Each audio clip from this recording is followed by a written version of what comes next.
My name is Dante. I lived a happy life with my girlfriend until that fateful night changed everything. That evening, we were sitting on the sofa watching TV after dinner. Just as the movie was getting intense, I heard a very soft click. At first, I didn't think much of it. I thought the sound came from the movie, but a few seconds later, it happened again, this time much louder, coming from the kitchen. I decided to go check it out. As soon as I stepped through the kitchen door, I froze. I was standing face to face with a man. He had pried open the back door to get inside. His presence was so sudden that I didn't even have time to react. We stared at each other for a few brief seconds. He was wearing a mask, and his eyes showed no emotion at all. Then, he raised a gun. Instinctively, I turned to run, and that was when the deafening cracks of gunfire tore through the air. But his first target wasn't me. I opened my eyes and felt no pain, but I saw a sight that shattered my heart. My girlfriend had collapsed on the sofa, and dark red blood was starting to spread everywhere. Her eyes were wide open, shocked and empty. More shots rang out, this time aimed directly at me. A massive force slammed into my head.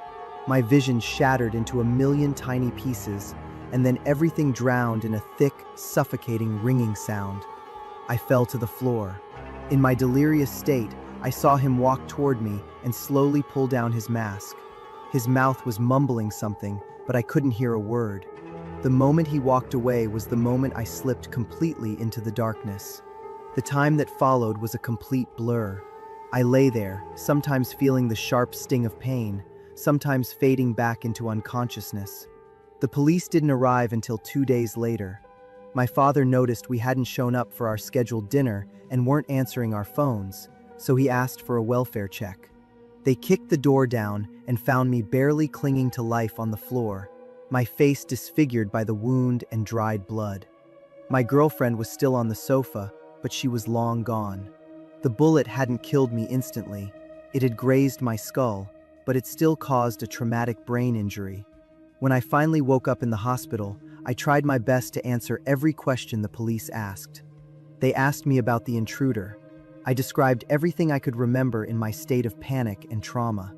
Based on my testimony and existing criminal records, they quickly identified a suspect. He was a man with a long history of violent crimes whose physical appearance matched the description I gave. The police showed me a photo for identification. It only took a few seconds for me to recognize him and state with absolute certainty that he was the one. I wanted the killer to pay for what he did immediately, and the face in that photo seemed to fit my fractured memories perfectly. That man was quickly arrested, put on trial, and sentenced to 20 years for armed robbery and attempted murder. While all of this was happening, I still hadn't fully recovered. I didn't attend the trial, and I didn't follow the details of the case. In the years that followed, I lived in constant torment. I had headaches almost every day, sometimes so intense that I couldn't focus on anything. And in my nightmares, his face kept coming back. At first it was blurry, but as the years passed and my brain injury stabilized, the pieces of the puzzle began to rearrange themselves. Then, one morning nearly 20 years later, I stopped at a local convenience store. As I was standing in line to pay, a man walked in. When he passed by me, he was close enough for me to see his face clearly. Immediately, a chill ran through my entire body. I turned around to look at him again. His face was marked by a long, prominent scar that ran across his forehead and down the middle of his face. That single detail woke up my memory completely. I remembered everything. In those final seconds before I lost consciousness, when the killer leaned in close to look at me, I had seen that scar. It was the most real, vivid detail of the night. But because of the brain trauma, I had completely forgotten it when I talked to the police. I realized with horror that I had provided the wrong information. The man who had been in prison all this time had been misidentified because he looked so much like the killer, except he didn't have a scar. An innocent man had been locked away, while the person who actually killed my girlfriend was still walking free. From that day on, my headaches became much worse. I started doing research and felt my world fall apart when I learned that the man convicted years ago was about to be released after serving his full sentence. I don't know what to do. If I speak up now, I have to admit that my false certainty destroyed a human being's life. But if I stay silent, I am helping the real killer stay free. He is still out there, living his life after the horrific things he did to me and the woman I loved. My name is Martha. Most of my day is spent sitting by my window, busy with my work as a content creator. I live in a remote suburb where the houses are separated by large yards and gardens. This isolated lifestyle accidentally made me the only witness to a dark and hidden story. Right across from my place is a house belonging to a young couple who moved in less than a year ago. The wife's name was Orla. I learned her name from the casual encounters we had when she came outside to check the mail or water her plants.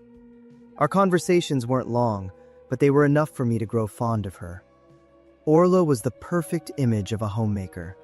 She was always neat, tidy, and soft-spoken. But behind that exterior, I slowly began to realize she wasn't happy. In contrast to Orla's gentle nature, her husband always had a dark and gloomy presence. I never actually spoke to him because the opportunity never came up. He didn't talk to anyone or care about his neighbors. His presence felt like an invisible weight pressing down on that house. Through our chats, even though Orla never said it directly, I understood that her husband was extremely controlling and irrationally jealous. He wouldn't let her go into town or meet with friends, especially men. Once, I noticed bruises on her wrists. When she saw me looking, she just smiled and looked away. There wasn't much I could do except act normal and be a good listener. About 2 weeks before the tragedy happened, Orla suddenly changed. She seemed much happier. The constant look of worry in her eyes was gone.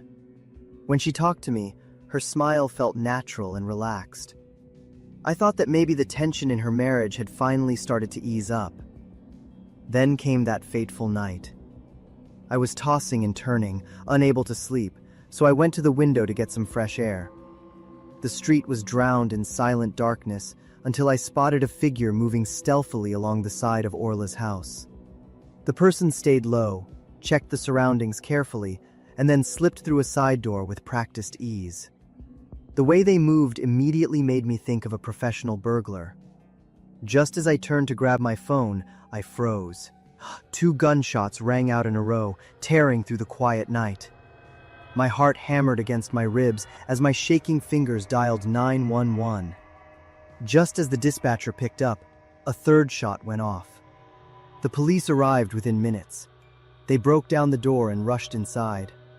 Orla's house was quickly cordoned off, and I knew right then that something terrible had happened. The next morning, the official news was released. A home invasion gone wrong. According to the police, a stranger had broken in with the intent to kill the couple. During the struggle, Orla was shot and killed, and the husband managed to shoot and kill the intruder on the spot. The husband had been hit by a bullet as well, but his injuries weren't life-threatening. With the intruder dead and the evidence at the scene seemingly clear, the case was closed quickly. 3 days later, Orla's funeral was held in a heavy, somber atmosphere. I attended, my heart full of sympathy. Orla's husband stood by the casket, uncontrollably. Everyone there felt his pain. When the service ended and people began to drift away, I lingered in the back. That's when I witnessed a moment that turned my blood to ice. Orla's husband was still standing over his wife's casket, but his face had completely transformed. The look of agony was gone, replaced by a cold, wicked smirk. He leaned down, stared into the casket for a second, and then spat on it. I stood there, paralyzed. In that moment, all the pieces in my head clicked together. I remembered Orla's sudden change in mood 2 weeks prior, and those 3 gunshots that night. I don't know exactly what happened inside that house, but I suspect those 3 shots weren't the result of a simple break-in. The only survivor was likely the one who orchestrated the whole thing. I keep this story to myself because it's all just my own theory, and I have no proof. I go on with my work, watching from my window every day as Orla's husband walks in and out of that house, looking like a lonely, grieving man. My name is Sarah. I've been living alone in my new apartment for 3 weeks now, ever since my divorce was finalized. This complex has great security, so I felt safe starting my life over as a single woman. Work hasn't been going well lately, and the stress has been crushing, which has led to a lot of restless nights. But that insomnia was exactly how I first noticed something was wrong. It started when I woke up in the middle of the night. I went to the kitchen to grab a glass of water, and I was shocked to find the front door unlocked. I figured I was just being scatterbrained because of the stress, so I brushed it off. Then, my sleep grew even more fitful. Every time I woke up, the door was unlocked again. It made no sense. I am a creature of habit. I always lock the door and even double-check the handle before I go to bed. At first, I kept blaming the pressure and the lack of sleep, but things took a dark turn when my small belongings started to vanish. First, it was a bottle of nail polish, then my hairbrush, then an old photo I kept in a drawer, followed by my razor, and eventually, my underwear. A thick sense of dread settled over me. This wasn't just my imagination anymore. My life was being violated. I didn't tell anyone because I didn't want people to think I was becoming paranoid, but I couldn't live like this. I bought a small hidden camera and tucked it under the sofa cushions in the living room, pointing it directly at the front door. I kept my routine exactly the same. When I got home late one night, I locked the door carefully. I even stood there for a few seconds to burn the memory into my brain so I wouldn't doubt myself later. Then, I went to my room and crashed immediately from exhaustion. I don't know how much time passed, but I woke up again, right on schedule. After a few seconds of clearing my head, my heart began to race. I crept toward the living room. I looked at the front door. It was open. It wasn't wide open, just cracked enough for a person to slip through. I lunged for the hidden camera. My hands were shaking as I opened the app and rewound the footage. Everything looked normal at first. The silence of the empty room on screen felt suffocating. Then, at 3:28 a.m., the door handle turned. I held my breath as the door swung open and a shadow slipped inside. He moved with total confidence. I zoomed in on the image, my eyes glued to the screen. He was wearing a hat and dark clothes. The moment I got a good look at his face, my blood ran cold. It was the building's maintenance man. I had seen him a few times in the hallway. In the video, he walked through my apartment like he owned it.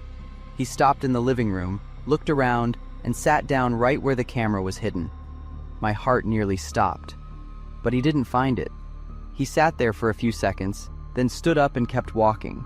He headed toward the bedroom. And then, he disappeared from the frame. I panicked and called 911 immediately. My voice was trembling and I couldn't stop shaking. I told the dispatcher everything while I stared at the screen. The police arrived quickly. They searched the apartment, took my statement, and watched the video. They told me they would contact management to investigate. After the police left, I lay in bed and tried to force myself to sleep. But my mind was spiraling, haunted by the feeling that my private space had been invaded. I opened the video app one more time. Suddenly, I sat bolt upright as a detail hit me. I never saw him leave. I watched the footage over and over, watching every second. The camera angle was a bit limited, but the front door was always in view. There was no way he could have walked out without being recorded. My heart hammered against my ribs. The air in the room felt thick. I scanned my bedroom, the closet, the bathroom, my desk. Everything was silent. My breathing was heavy. I couldn't stay there for another second. I had to get out of the apartment right now. But the very moment I swung my feet off the bed to the wooden floor, I felt a warm, steady breath blow directly onto my ankle. It was a slow, rhythmic pulse of air. My entire body froze. I didn't dare move a single millimeter. The distance between me and whatever was under the bed was practically nothing. That sensation was more horrifying than watching him break in. He was right there. and he had been there the entire time I was sleeping. Not just tonight, but all those other nights too.